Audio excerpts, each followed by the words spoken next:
Welcome to bye समाचार। आप सब कैसे हो? मैं आशा करती हूँ आप सब बहुत बढ़िया होंगे। इस वीडियो को स्टार्ट करने से पहले मैं आप सबसे रिक्वेस्ट करना चाहती हूँ, प्लीज हमारे चैनल को सब्सक्राइब करें, हमारी वीडियो को लाइक करें, हमारी वीडियो पे ढेर सारा कमेंट करें ताकि हम इसी तरीके से ढेर सारा इन्फॉर्मेशन स्टूडेंट कम्युनिटी के साथ शेयर कर पाए। सो आज हम फिर से लेके आए एक बहुत ही इंटरेस्टिंग अपडेट स्टूडेंट कम्युनिटी के लिए। वो है आइजक कोलकाता की पीएचडी एडमिशन नोटिफिकेशन। हाँ, आपने बिल्कुल सही सुना, आइजक कोलकाता ने अपनी पीएचडी एप्लीकेशन पोर्टल ओपन की है for autumn 2025 PhD admission.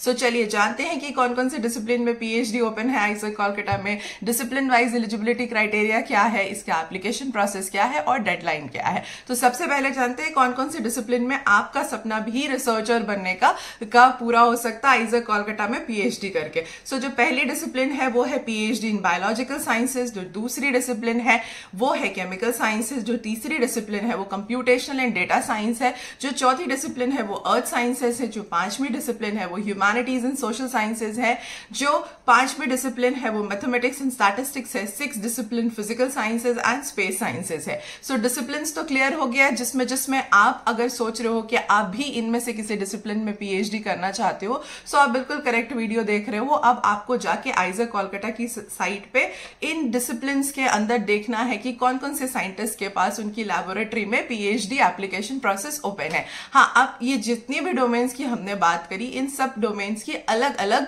Eligibility criteria है और इनका एप्लीकेशन प्रोसेस है। सो आपको देखना है कि आपकी प्रेफर्ड डिसिप्लिन क्या है जिसमें आप पीएचडी करना चाहते हो। और अगर आप कोई इंटरडिसिप्लिनरी भी देख रहे हो तो वो भी जरूर चेक करना, बिकॉज सारे आइजर्स की बहुत ब्यूटीफुल बात है कि वो बच्चों को एक इंटरडिसिप्लिनरी पीएचडी करने का भी मौका देते हैं। सो अब हम इसकी एलिजिबिलिटी को समझते हैं इन अ ब्रॉडर कैटेगरी, मतलब हम डिसिप्लिन वाइज नहीं जा रहे हैं, बेसिक एलिजिबिलिटी क्राइटेरिया क्या है। तो इसके लिए दोनों ही मास्टर्स और बैचलर्स के बच्चे एलिजिबल है पीएचडी प्रोग्राम के। हाँ, बैचलर्स में आपके पास 4 ईयर डिग्री होनी चाहिए।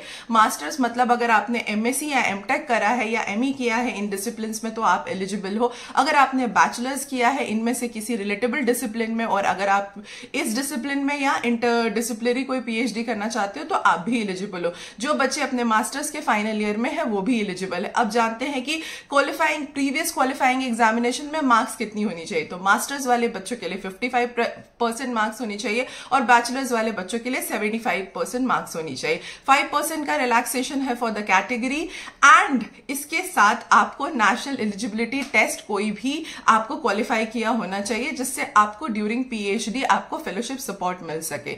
इन सम ऑफ द डिसिप्लिन आपके पास अगर नेट इन कैटेगरी 2 या 3 है या आपने नेट अगर एलएस में भी क्वालिफाई करा हुआ है तो कुछ प्रोजेक्ट वैकेंसीज भी है इनके पास। अगर आपके पास कोई एक्टिव फेलोशिप नहीं है तो आप स्पॉन्सर्ड पीएचडी वैकेंसी में भी अप्लाई कर सकते हो जहां ग्रांट के थ्रू आपको फेलोशिप सपोर्ट मिलेगा। सो अगर आपके पास अभी कोई एक्टिव फेलोशिप सपोर्ट है और आपके पास प्रीवियस क्वालिफाइंग डिग्री, अगर आप मास्टर्स के स्टूडेंट हो, आपके पास 75% मार्क्स है, आपके पास कोई एक्टिव फेलोशिप सपोर्ट है तो आप अप्लाई कर सकते हो। अगर आप बैचलर्स डिग्री के स्टूडेंट हो, आपके पास 75% मार्क्स है या और साथ में आपके पास कोई फेलोशिप सपोर्ट है या आप स्पॉन्सर्ड प्रोजेक्ट में अप्लाई करना चाहते हो तो आपके लिए एलिजिबिलिटी ऑप्ट है। दोनों ही कैटेगरी में फाइनल ईयर के स्टूडेंट भी अप्लाई कर सकते हैं।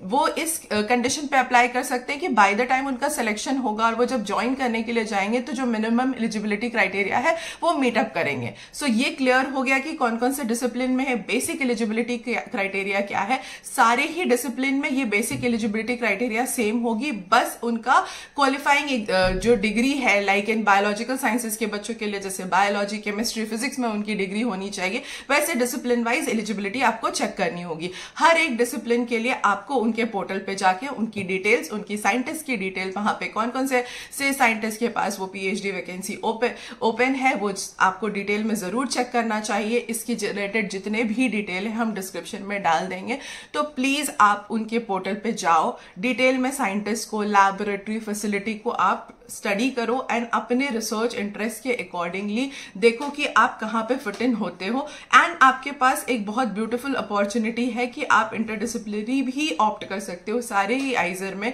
ये फैसिलिटी होती है। सो आप इन सारे डिसिप्लिन को डोमेन वाइज जाके इनके डिटेल्स को, इनके पीएचडी एडवर्टाइजमेंट को पढ़ो और समझो कि कौन कौन से डिसिप्लिन में ये एप्लीकेशन है। और आपको ये अप्लाई करना, एप्लीकेशन सबमिट करने का जो प्रोसेस है वो ऑनलाइन है। आपको आइजक कोलकाता की वेबसाइट पे जाना है वहां पे जाके आपको अपनी पर्सनल डिटेल्स, साथ में आपको अपनी मार्कशीट्स अपलोड करनी है और जाके आपको एप्लीकेशन प्रोसेस सबमिट करना है। इसके रिलेटेड जितने भी डिटेल्स हैं हम अपने डिस्क्रिप्शन में डाल देंगे, जैसा कि हम हर वीडियो में मैं बोलती हूँ। आप प्लीज चेक करो, स्पॉन्सर कैटेगरी के प्रोजेक्ट्स भी चेक कर लेना। अगर आपके पास कोई एक्टिव फेलोशिप नहीं है तो आप ये मत सोचो कि हम अप्लाई नहीं कर सकते। Please go and check the sponsor category projects की हर एक डोमेन में क्या ओपन है या नहीं। बायोलॉजिकल साइंसेज में स्पेसिफिकली स्पॉन्सर्ड कैटेगरी में 2-3 वैकेंसी है, तो वो बिल्कुल भी मिस मत करना। अगर बच्चे आप बायोलॉजिकल साइंसेज में PhD करने में इंटरेस्टेड हो, go utilise this opportunity. This is a very nice opportunity for those who are